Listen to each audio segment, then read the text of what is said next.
screening saham gitu kan, screening perusahaan ini apa yang kita cari? Balik lagi, perusahaan tuh ada yang memang beberapa sektor, apalagi di negara-negara seperti kita itu yang lebih baik dibanding yang lain. Contohnya gue selalu bilang perbankan tuh selalu lebih baik, kenapa? Karena ini kata-kata dari Nathan Rothschild yang selalu gue simpan, yaitu the only business worth doing, satu-satunya bisnis yang worth it untuk dikerjakan adalah bisnisnya uang. Jadi bank itu adalah bisnisnya uang. Kalau kalian lihat di India yang paling besar-besar pasti bank. Kalau kalian lihat bahkan di seluruh dunia, ya di Singapura lah contohnya. Kalian cari Singapura largest market cap itu pasti bank biasanya, ya. Entah itu DBS, ya. Kalian bisa cari di negara-negara besar manapun, ya bank itu selalu top tier. Kecuali di US yang teknologinya maju. Tapi itu pun kalau JP Morgan, ini gue belum cek, tapi JP Morgan pasti masih top 10 gitu. Kalau laba bersihnya itu pasti top 10. Jadi cari sektor yang baik, ya. Salah satu sektor yang baik itu gue kasih kisi-kisinya itu adalah bank, ya. Di negara apalagi negara seperti Indonesia. Kalau gue baca riset terakhir dari PricewaterhouseCoopers, ya, Indonesia 2050 tuh bakal jadi GDP keempat, ya. PDB-nya bakal keempat terbesar di dunia. Dan kalau itu terjadi, sektor yang diuntungkan tuh udah pasti perbankan. Sektor yang bagus lagi apa di negara ini? Itu sektor consumer, ya, karena kita suka konsumsi gitu. Jadi ketika kita suka konsumsi itu pasti bagus. Dan sektor ketiga yang bagus tuh pasti di negara seperti ini adalah energi. Karena ini adalah negara yang ekstraktif gitu. Yang banyak kaya di sini tuh antara dari tambang batu bara, ya kan. Kita bisa lihat dari sawit juga gitu. Grup-grup besar tuh pasti punya batu bara sendiri. Grup-grup besar tuh pasti punya sawit. Jadi kalian bisa lihat kisi-kisinya. Orang yang udah kaya top 50 di Indo tuh dari mana? Kalian cari tuh industrinya apa aja. Kalian bisa cari juga ya yang laba bersihnya besar. Nah ini favorit gue. Karena ini kepercayaan gue secara investor ya, fundamental. Bisnis itu simple. Bisnis itu mesin pencetak uang. Jadi laba bersih itu akan mendorong yang namanya harga perusahaan. Ini kepercayaan gue. Gue tahu sekarang banyak perusahaan yang valuasi nggak masuk akal, ya. Tapi itu bukan cup of tea gue, bukan style gue. Ada yang bisa untung dari situ ya silahkan, good for them, gitu. Tapi style gue, stylenya Buffett, stylenya Benjamin Graham, stylenya Bang Sandiaga Uno. Kita percaya bahwa laba bersih itu pasti mendorong harga perusahaan. Karena nggak mungkin perusahaan itu besar terus tapi kopong gitu. Perusahaan yang besar sekali gitu kan. Contohnya Saudi Aramco. Laba bersih itu besar sekali. Yang kedua terbesar apa? Contohnya seperti Google. Laba bersihnya itu besar sekali Google. Makanya market cap-nya jumbo gitu. Cuman gue nggak percaya bisa market cap-nya jumbo tapi nggak ada isinya. Suatu saat itu pasti turun gitu. Perusahaan tuh kalau nggak ada isinya di sini gue laba bersihnya nggak ngasilin duit. Itu nggak akan kemana-mana dalam jangka waktu 5-10 tahun ke depan. Mungkin dia bisa naik setahun 2 tahun. Tapi dia nggak akan 10 tahun gitu. Dan yang ketiga, timing itu penting. Jadi cari momen di saat dia terdiskon. Ini gue kasih contoh ya. 2020 ya.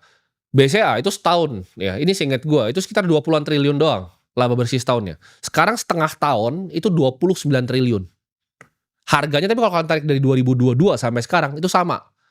Gitu. Jadi apakah itu mahal atau murah ya itu tergantung kalian lihatnya dari mana. Nah, analisa itu ada 2 ya. Dalam fundamental tuh ada yang namanya kualitatif sama kuantitatif ya. Kualitatif tuh apa? Kita bisa lihat orangnya, manajemennya. Nah, banyak yang bingung. Nah, gimana caranya kita bisa lihat manajemen? Kalau misal orang seperti gue kan bisa levelnya ketemu dengan manajemen nih. Tapi kalau kalian kan mungkin nggak bisa ketemu. Awalnya gue juga seperti kalian. Jadi gue akan ajarin cara yang gue lakukan ketika gue masih seperti kalian. Jawabannya adalah kalian bisa lihat yang namanya corporate presentation. Jadi kalian cari misalnya Bank A punya corporate presentation, kalian cek gitu. Tapi jangan cek yang tahun ini, yang 2025. Kalian cek yang tahun 2020, 2021, 2022, 2023. Ya. Jadi kenapa kita backtrace begitu? Karena kalian lihat, oke, ini presentasi korporasinya, dia beneran lakuin nggak? Ini kunci mahal nih buat lihat manajemen. Lu jangan cuma ngelihat mereka ngomong, bacot di podcast itu nggak ada isinya. Kalian lihat apa yang mereka lakukan di aksi corporate presentationnya. Karena mulut itu murah, gitu. Tapi kelakuan tuh yang penting. Apakah mereka ngelakuin apa yang mereka omongin di corporate presentation? Nah itu tipsnya nih. Ini mau gue analisa Moody's Corp dari luar negeri, mau gue analisa macam-macam perusahaan, mau HDFC Bank dari India, sama caranya. Gue selalu lihat, oke transkripnya bahkan gue lihat tuh. Ketika di RUPS, direksinya ini janjiin A nih. Tapi kan kalau kita balik waktu, kita bisa kayak pakai mesin waktu tuh sebenarnya. Kita lihat, 2020, dia 2021 bener gak ngomongnya gitu. Yang kedua, kita bisa lihat laporan keuangan. Nah, laporan keuangan kita jadi dokter nih, kita lihat pasien nih, ya kan? Oh, neracanya gimana? Oh, laporan laba ruginya seperti apa? Arus kasnya seperti apa? Nah, buat teman-teman yang nggak ngerti gimana caranya, silakan pelajarin gitu. Itu lengkap banget, gue bikin di Ternak Uang, ya. Itu semuanya lengkap gitu di situ. Jadi kalian harus paham gitu. Kalau gue bahas di sini nih mungkin nambah 2 jam lagi gitu kelasnya ya. Jadi kita lihat neracanya seperti apa, laba ruginya seperti apa, arus kasnya seperti apa. Nah yang ketiga ini economic mode. Jadi anggap bisnis itu seperti benteng. Contoh, kita bikin restoran ya 1 miliar. Restoran Korea. dan itu laku banget, otomatis akan ada yang mau saingin gitu. Karena bisnis tuh seperti benteng, ketika ada namanya ada gula, maka ada semut. Jadi ketika orang itu masuk gerombolan ya kan, mereka masuk set, oke gue mau bikin juga nih, ada orang punya modal lebih besar, dia punya modal 10 miliar. Oke gue bikin restoran Korea yang lebih bagus interiornya, chef lu gue colong, resep lu gue ambil, karyawan lu gue ambil gitu. Nah itu namanya economic mode. Jadi setiap kali lu punya benteng, kalau bentengnya kecil itu diserang barbarian sedikit habis bentengnya. Jadi restoran Korea modal 1 miliar itu tidak ada economic mode-nya. Kenapa? Karena gue punya duit 10 miliar, gue ambil chefnya, gue ambil semuanya. Bisnisnya bisa gue contek dan bisnis lu jadi nol. Ya. Jadi untuk melihat economic mode ini butuh mata yang jeli. Contoh, Google. Mungkin nggak lu bisa bikin YouTube? Tidak mungkin. Sampai lu mati, jungkir balik, punya anak, nggak bisa bikin. Itu economic mode-nya dari Google. Gitu. Nah Netflix, kenapa gue tidak suka Netflix? Karena menurut gue, economic mode-nya nggak sebesar itu. Apple TV nanti bisa balap dengan modal yang lebih besar gitu. Dia bisa tinggal beli apa namanya IP series yang Emmy winning ya kan. Dia bisa kalahin ke depannya. Walaupun sekarang masih kalah gitu. Apple TV dan Netflix masih jauh banget. Tapi nggak menutup kemungkinan dengan uang yang dia punya dia bisa beliin IP dari Hollywood gitu. Nah, economic mode ini penting untuk kalian paham. Bisa nggak kalian bikin bank seperti BCA? Nah, kalau BCA pun kompetitornya apa nih? Oh, Mandiri, oh BRI. Segmennya sama nggak nih? Oh satu di mikro, satu di ini kan harus paham gitu. Jadi investor tuh bukan cuma sekedar kalian tarik-tarik garis, itu anak kecil, anak SD, adik gue juga bisa gitu melakukan hal itu. Anak SD bisa lakuin gitu, office boy gue bisa. Tapi kalau kalian analisa secara kualitatif, lihat manajemennya, lihat corporate presentationnya, ini nggak semua orang bisa. Dan yang bisa akhirnya uangnya besar sekali gitu. Jadi yang tanya style gue apa, ini yang gue lakukan gitu. Nah ini contohnya ya, tadi kita udah bahas cara lihat manajemen yang baik itu apa, ya. Target perusahaan apakah tercapai tahun-tahun sebelumnya. 2, kita bisa lihat yang namanya satu metrik, namanya return on equity. Karena return on equity yang tinggi, ya, yang di atas 15%, 20%, itu berarti manajemennya kompeten. Dan kalian harus pelajari juga backgroundnya, apakah mereka itu jujur, apakah mereka tidak jujur, ya. Nah, ini mungkin teman-teman banyak yang nanya nih, oke, gimana caranya kita valuasi deh sebuah perusahaan? Misalnya kita tahu, oke, oh laba bersihnya besar nih, tapi valuasinya bagaimana? Ini ada cara yang paling sederhana, yaitu namanya metode valuasi relatif. Jadi kalian nggak perlu pakai discounted cash flow, kalian nggak perlu pakai yang ribet-ribet. Karena Charlie Munger juga pernah bilang, Buffett tuh bilang dia pakai DCF kan. Tapi Charlie Munger tuh pernah bilang, Buffett itu kalau dia tidak pernah lihat perusahaan terus dia langsung bisa hitung cepat pakai cuma satu pensil sama kertas, berarti dia nggak beli perusahaannya. Jadi kalau tidak bisa divaluasi dengan sederhana, biasanya gue juga nggak beli ya. Berarti gue nggak mengerti perusahaannya. Nah cara valuasi gimana? Gue kasih contoh ya. Ini kita pakai case study, ini waktu itu ya. Jadi ini BBNI waktu itu 4660 tuh bukan harga sekarang teman-teman. Ini tahun 2020. Jadi itu udah di split ya. Jadi harganya ini mungkin 288 lah.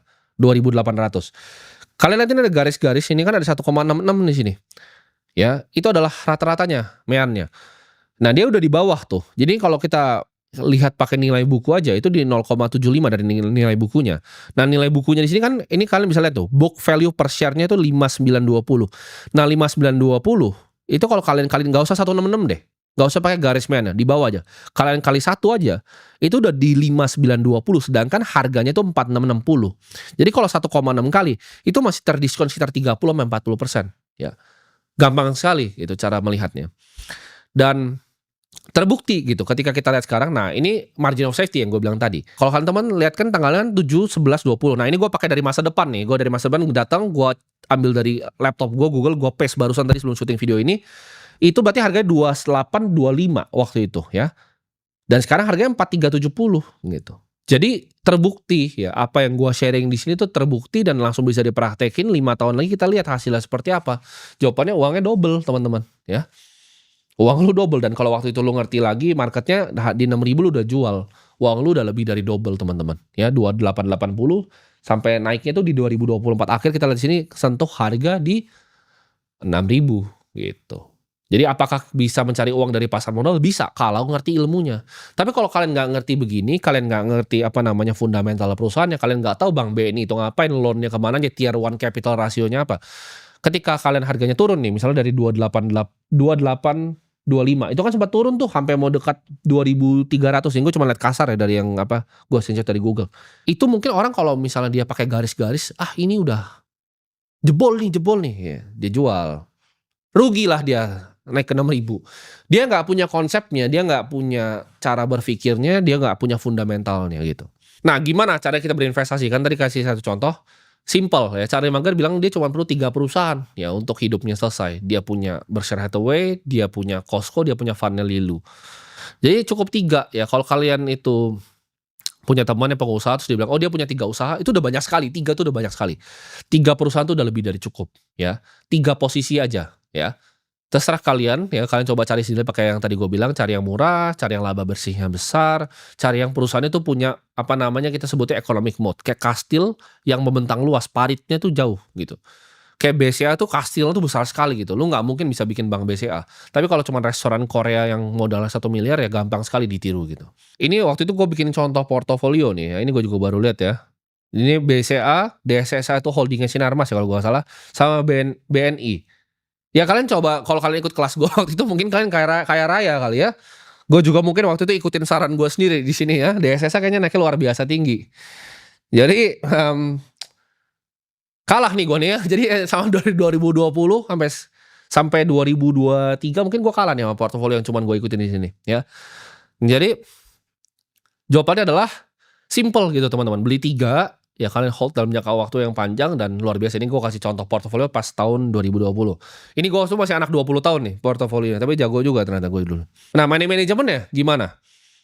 Gampang, ini gue ngajarin 70% di saham, ya 20% tuh bisa di RDPU biar dapat yield 5%, 10% cash. Jadi Berkshire tuh dibikin sedemikian rupa, punya cash pile yang besar. Nah ini juga prinsip yang gue anut sampai sekarang. Gue tuh selalu punya cash pile, ini gue nggak ngikutin sih. Gue sekarang sekitar 20% lah. Tapi let's say misalnya posisi gue di BCA, di Bitcoin atau yang lainnya itu turun, nggak masalah. Karena gue masih bisa makan sehari-hari. Gue selalu punya ya 20% porsi cash, jadi cash gue besar. Fungsinya untuk apa? Ketika gue lihat ada opportunity yang menarik. Ya, ketika gue lihat ada opportunity yang menarik, gue bisa masuk dan gue bisa sikat. Gue selalu punya cashnya. Gue nggak pernah dorong semuanya gitu. Konsep gue tuh nggak pernah dorong semua, karena gue nggak suka yang namanya risk of ruin. Ya, kemungkinan kita bisa bangkrut tuh gue nggak suka. Ya, jadi gue biasanya nggak dorong semua. Gue selalu simpennya ini strategi serang gue tuh 7 idealnya ya. Kadang gue nggak ngikutin juga. Kadang cashnya gue 20, 80% tuh posisi biasanya. Jadi bisa 70% di saham, 20% RDPU, 10% di cash. Nah, kapan jual? Nah, pertanyaan 1.000 orang. Hopefully kadang kalau kita lihat dari tadi ya, saran gue misalnya kayak BCA, itu biasanya gue nggak jual. Biarin aja sampai 10 tahun, 20 tahun ke depan. Tapi biasanya sampai balik ke nilai intrinsik ya. Tapi nilai intrinsik masih jauh, karena gue percaya by 2050, kita Indonesia itu bakal GDP keempat terbesar di dunia. Yang pertama itu bakal jadi Cina, yang kedua itu bakal jadi India, ketiga itu bakal US, dan keempat itu Indonesia. Dan di saat itu terjadi, gue tahu beberapa perusahaan yang gue pegang itu akan, ya market cap-nya luar biasa lah ke depannya. Atau, nah ini bisa dijual nih, atau ada penurunan laba secara drastis. Nah ini yang bisa kalian lihat nih, gitu. Kalau kalian bisa beli saham perbankan nih, tiba-tiba, oh labanya kok nggak meningkat nih. Yang satu naik 8%, yang ini nggak meningkat. Kenapa nih? Apa yang terjadi? Ketika terjadi penurunan laba secara drastis, perusahaannya berarti nggak sesuai ekspektasi gue, ya itu boleh dijual, gitu. Simple aja kita. And that's how you make money ya, in the capital market, on the stock market. Konsepnya sama semuanya dari 5 tahun lalu sampai sekarang gitu. Terima kasih ya. Jadi kira-kira ini ya